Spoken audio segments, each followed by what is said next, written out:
ओम गण श्री महागणेशाय नमः। राधे राधे दोस्तों, कैसे हैं आप सब। दोस्तों, अपार धन प्रदान करने वाली एकादशी को अपरा एकादशी के नाम से जाना जाता है।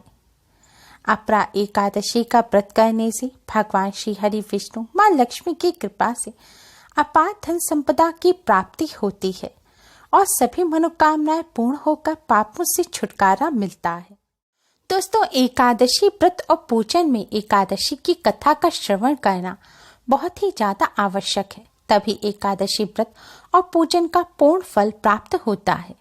आज की इस वीडियो में हम आपको अपरा एकादशी की पौराणिक कथा सुनाएंगे। अपरा एकादशी की कथा को पूर्ण श्रद्धा के साथ सुनने मात्र से ही भगवान श्री हरि विष्णु माँ लक्ष्मी की कृपा से बड़े से बड़े पापों का नाश हो जाता है और अपार धन संपदा की प्राप्ति होती है। अपरा एकादशी की कथा इस प्रकार है। एक बार धर्मराज युधिष्ठिर ने भगवान श्री कृष्ण से कहा, हे भगवान, ज्येष्ठ कृष्ण एकादशी का क्या नाम है तथा उसका महात्म्य क्या है, सो कृपा करके कहिए। भगवान श्री कृष्ण कहने लगे, हे राजन, यह एकादशी अचला तथा अपरा दो नामों से जानी जाती है। पुराणों के अनुसार ज्येष्ठ मास की कृष्ण पक्ष की एकादशी को अपरा एकादशी कहते हैं, क्योंकि यह अपार धन देने वाली है। जो मनुष्य इस व्रत को करते हैं वे संसार में प्रसिद्ध हो जाते हैं। इस दिन भगवान त्रिविक्रम की पूजा की जाती है। अपरा एकादशी के व्रत के प्रभाव से ब्रह्म हत्या, भूत योनि, दूसरे की निंदा आदि के सब पाप दूर हो जाते हैं। इस व्रत के करने से पर स्त्री गमन, झूठी गवाही देना, झूठ बोलना, झूठे शास्त्र पढ़ना या बनाना, झूठा ज्योतिषी बनना तथा झूठा वैद्य बनना आदि सब पाप नष्ट हो जाते हैं। जो क्षत्रिय युद्ध से भाग जाएं वे नरकगामी होते हैं, परंतु अपरा एकादशी का व्रत करने से वे भी स्वर्ग को प्राप्त होते हैं। जो शिष्य गुरु से शिक्षा ग्रहण करते हैं फिर उनकी निंदा करते हैं वे अवश्य नरक में पड़ते हैं, मगर अपरा एकादशी का व्रत करने से वे भी इस पाप से मुक्त हो जाते हैं। जो फल तीनों पुष्कर में कार्तिक पूर्णिमा को स्नान करने से या गंगा तट पर पितरों को पिंडदान करने से प्राप्त होता है, वही अपरा एकादशी का व्रत करने से प्राप्त होता है। मकर के सूर्य में प्रयागराज के स्नान से, शिवरात्रि का व्रत करने से, सिंह राशि के बृहस्पति में गोमती नदी के स्नान से, कुंभ में केदारनाथ के दर्शन या बद्रीनाथ के दर्शन से, सूर्य ग्रहण में कुरुक्षेत्र के स्नान से, स्वर्ण दान करने से अथवा अर्ध प्रसूता गौदान से जो फल मिलता है वही फल अपरा एकादशी के व्रत से मिलता है। यह व्रत पाप रूपी वृक्ष को काटने के लिए कुल्हाड़ी है, पाप रूपी ईंधन को जलाने के लिए अग्नि, पाप रूपी अंधकार को मिटाने के लिए सूर्य के समान, मृगों को मारने के लिए सिंह के समान है। अतः मनुष्य को पापों से डरते हुए इस व्रत को अवश्य करना चाहिए। अपरा एकादशी का व्रत तथा भगवान का पूजन करने से और कथा को सुनने से मनुष्य सब पापों से छूटकर विष्णु लोक को जाता है। अपरा एकादशी की प्रचलित व्रत कथा के अनुसार प्राचीन काल में महीध्वज नाम का एक धर्मात्मा राजा था। उसका छोटा भाई वज्रध्वज बड़ा ही क्रूर, अधर्मी तथा अन्यायी था। वह अपने बड़े भाई से द्वेष रखता था। उस पापी ने एक दिन रात्रि में अपने बड़े भाई की हत्या करके उसकी देह को एक जंगली पीपल के नीचे गाड़ दिया।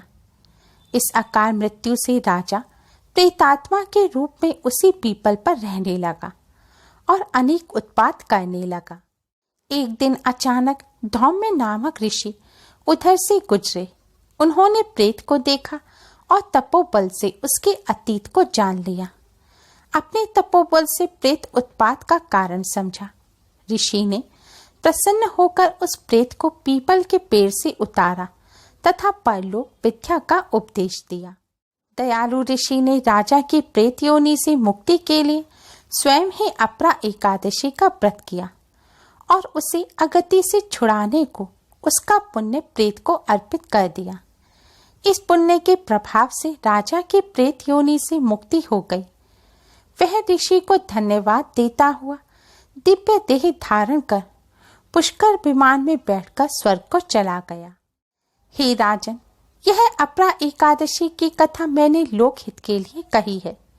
इसे पढ़ने अथवा सुनने से मनुष्य सब पापों से छूट जाता है और अपार धन की प्राप्ति होती है। दोस्तों, अपरा एकादशी की एक अन्य व्रत कथा भी प्रचलित है।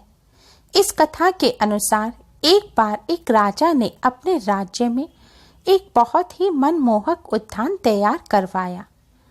इस उद्यान में इतने मनोहर पुष्प लगते कि देवता भी आकर्षित हुए बिना रह नहीं सके और वे उद्यान से पुष्प चुरा कर ले जाते थे। राजा चोरी से परेशान थे। लगातार वीरान होते उद्यान को बचाने के सारे प्रयास विफल नजर आ रहे थे। चोर अगर कोई इंसान हो तो वह पकड़ा जाए, लेकिन देवता तो दबे पांव आते और अपना काम करके निकल जाते।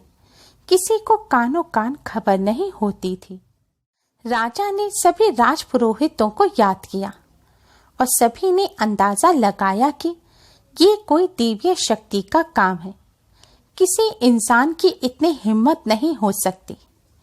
उन्होंने सुझाया कि भगवान श्री हरि के चरणों में जो पुष्प हम अर्पित करते हैं उन्हें उद्यान के चारों ओर डाल दिया जाए।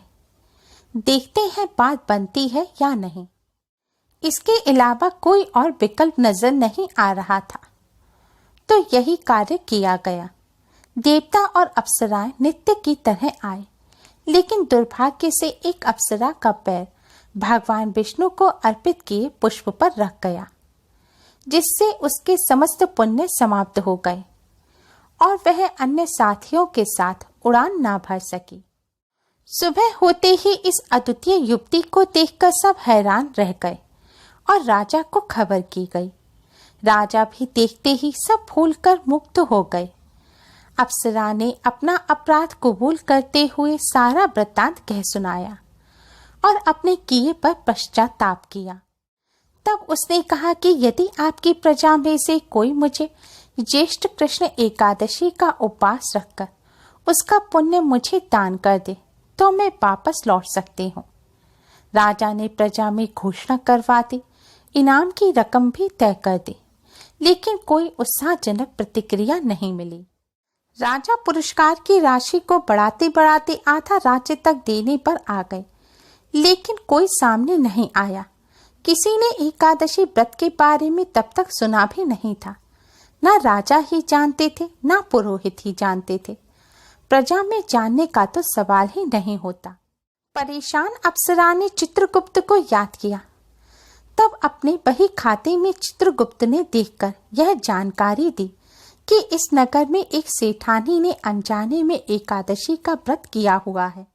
यदि वह संकल्प लेकर व्रत का पुण्य तुम्हें दान कर दे तो बात बन सकती है। उसने राजा को यह बात बता दी। राजा ने ससम्मान सिर सेठानी को बुलाया। पुरोहितों द्वारा संकल्प करवाकर सेठानी ने अपने व्रत का पुण्य उसे दान में दे दिया, जिससे अप्सरा राजा व प्रजा को धन्यवाद कर स्वर्ग को लौट गए। वहीं अपने वादे के मुताबिक सिर सेठानी को राजा ने आधा राज्य दे दिया। राजा अब तक एकादशी के व्रत के महत्व को समझ चुका था। उसने राज परिवार सहित जनता के लिए अपरा एकादशी का व्रत रखना अनिवार्य कर दिया। अपरा एकादशी व्रत कथा संपूर्ण हुई। दोस्तों, अपरा एकादशी व्रत कथा को सुनने मात्र से ही व्यक्ति को सभी पापों से मुक्ति मिल जाती है। भगवान श्री हरि विष्णु मां लक्ष्मी की कृपा से अपार धन और यश की प्राप्ति होती है।